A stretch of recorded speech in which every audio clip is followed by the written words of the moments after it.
আয়ুষ্মান ভাৰত আঁচনি এতিয়াৰে পৰা যিকোনো হাস্পতালত নাপাব আপুনি সুবিধা বিনামূলীয়াকৈ চিকিৎসা প্ৰদানৰ সুবিধা এতিয়াৰে পৰা নাপাব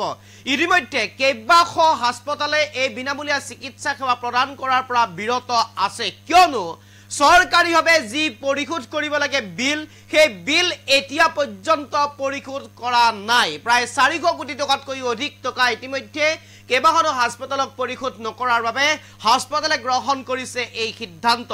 আয়ুষ্মান ভাৰতৰ অধীনত যিসকল ব্যক্তিয়ে চিকিৎসা সেৱা গ্ৰহণ কৰিবলৈ আহে সেই ব্যক্তিসকলক এতিয়াৰে পৰা চিকিৎসালয় সমূহে নিদিয়ে বিনামূলীয়া চিকিৎসা সেৱা কিয়নো চৰকাৰৰ ফালৰ পৰা প্ৰায় 400 কোটি টকাতকৈ অধিক টকা আদায় দিবলৈ বাকি আছে আৰু যেতিয়ালৈ আদায় নিদিয়ে চিকিৎসালয়সমূহক সেই পৰ্যন্ত বিনামূলীয়া চিকিৎসা সেৱা নিদিয়াৰ ইতিমধ্যে সিদ্ধান্ত গ্ৰহণ কৰিছে প্ৰায় 600খন চিকিৎসালয়ৰ ফালৰ পৰা এই বিনামূলীয়া চিকিৎসা সেৱা ইতিমধ্যে কৰ্তন কৰা হৈছে এই মুহূৰ্তত সবিশেষ লৈ কাৰণে চেষ্টা কৰিছো বন্ধ হ'ব আয়ুষ্মান ভাৰত আঁচনিৰ সেৱা আয়ুষ্মান ভাৰত আঁচনিৰ সেৱা ইতিমধ্যে বন্ধ হ'ব যিকোনো হাস্পতালত এতিয়াৰে পৰা নাপাব বিনামূলীয়া চিকিৎসা সেৱা আৰু এতিয়াৰে পৰা নাপাব এতিয়ালৈ চৰকাৰে আদায় দিয়া নাই চিকিৎসা সেৱাৰ মাচুল প্ৰায় 400 কোটি টকাতকৈ অধিক টকা দিবলৈ বাকি আছে হাস্পতালসমূহক আৰু যদিহে শীঘ্ৰেই প্ৰদান নকৰে এই ধন তেতিয়াহ'লে নাপাব বিনামূলীয়া চিকিৎসা সেৱা এই মুহূৰ্তত আটাইতকৈ গুৰুত্বপূৰ্ণ খবৰ 3 ফেব্ৰুৱাৰীৰ পৰা বন্ধ হৈ পৰিব এই সেৱাসমূহ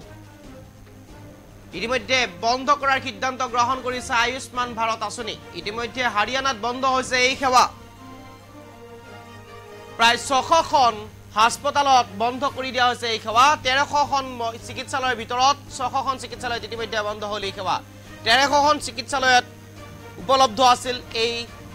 আয়ুষ্মান ভাৰত আঁচনি আৰু এই আয়ুষ্মান ভাৰত আঁচনি ইতিমধ্যে 600খন চিকিৎসালয়ে কৰ্তন কৰা হৈছে কিয়নো 400তকৈও অধিক টকা ইতিমধ্যে দিবলৈ বাকি আছে চৰকাৰৰ ফালৰ পৰা যাৰ বাবে এই সিদ্ধান্ত গ্ৰহণ কৰিছে এতিয়া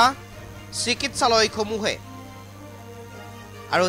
বিনামূলীয়া চিকিৎসা সেৱা লাভ কৰি আছিল সাধাৰণ জনতাই আয়ুষ্মান ভাৰতৰ অধীনত আৰু সেই বিনামূলীয়া চিকিৎসা সেৱা আৰু এতিয়াৰে পৰা লাভ নকৰিব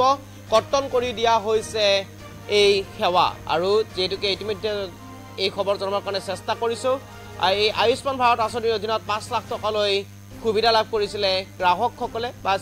যিসকল চিকিৎসাধীন হ'বলৈ চিকিৎসালয়লৈ যায় সেই লোকসকলে আয়ুষ্মান ভাৰতৰ আঁচনিৰ অধীনত 5 লাখ টকা পৰ্যন্ত বিনামূলীয়া চিকিৎসা সেৱা লাভ কৰিছিল কিন্তু এতিয়াৰে পৰা সেই চিকিৎসা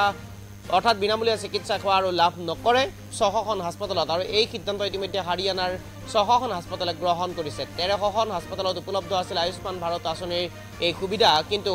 400 কোটি